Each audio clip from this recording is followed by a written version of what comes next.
Okay, back to our study in Jude. Was the book of Jude written after 70 AD? This is episode 3. We're going to tackle verse 1, and that's going to answer the question of who is Jude.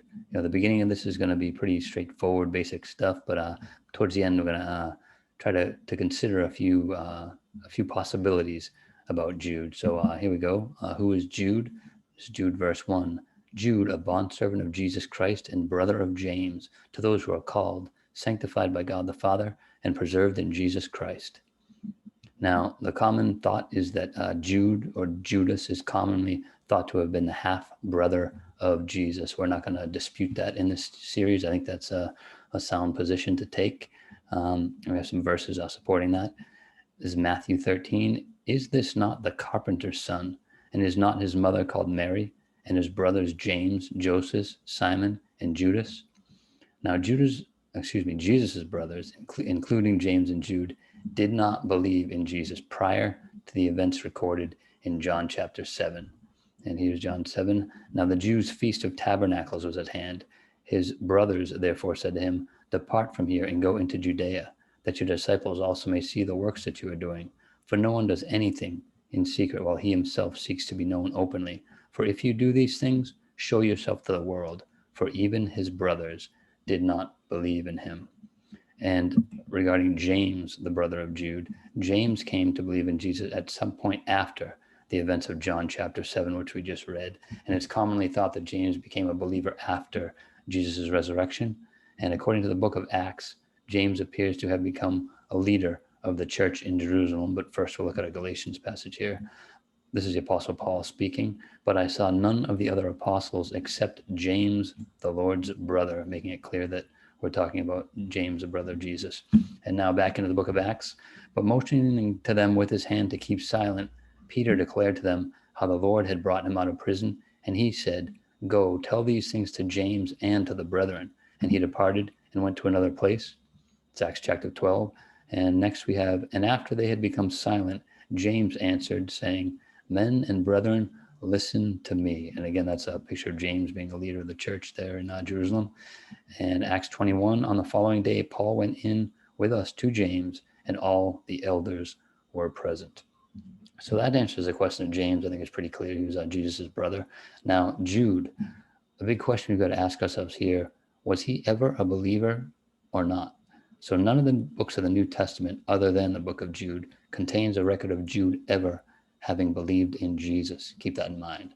However, Jude, along with his brothers and his mother, was present at the upper room prayer meeting after the ascension of Christ. Here's a passage here. Then they returned to Jerusalem from the mount called Olivet, which is near Jerusalem, a Sabbath day's journey.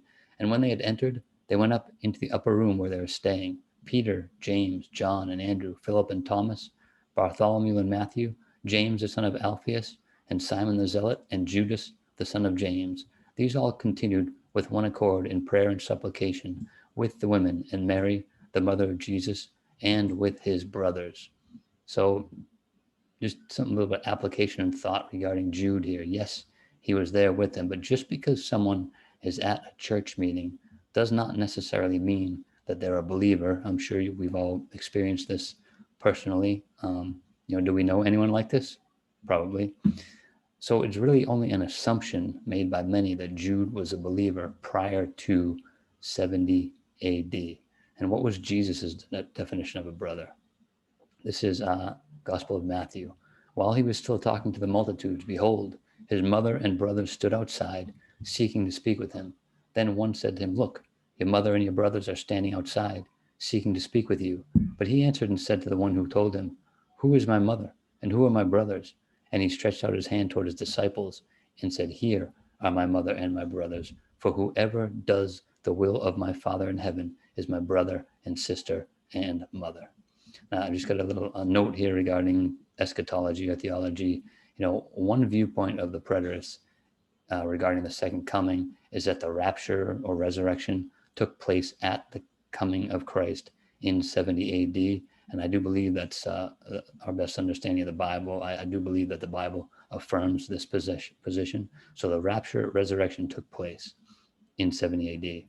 Therefore, if Jude was already a believer at the time of the second coming, he would have been raptured at that time to be with the Lord, which means this would have made it completely impossible for him to have written an epistle after 70 AD if he was not on the earth after 70 AD. So this leaves us with two options we got to consider here. So option number one, Jude was a believer prior to 70 AD, and he wrote the epistle prior to 70 AD. And this would make his epistle somewhat redundant when you compare it with Second Peter, and we're going to look at that in future studies because Second Peter, they're very similar. Jude is clearly getting a lot of his information from Second Peter. So the second option is that Jude was not a believer prior to 70 AD, and that he was left behind, so to speak. He wrote the book of Jude after 70 AD as a member of the new generation of Christians who became believers after the second coming of Christ in 70 AD. So those are our two options there. Now, there's a possible pattern or a progression I see with Jesus' brothers here. You have James, who became a believer in Jesus only after Jesus' resurrection. And Jude, it appears, became a believer after Jesus' second coming. So we can consider this. Some thoughts that go through our mind as we look at this. It doesn't seem to make much sense to have two very similar epistles, and that being Second Peter and Jude, to have them written at approximately the same time, unless there was a significant event that took place between the time of the writing of those two epistles.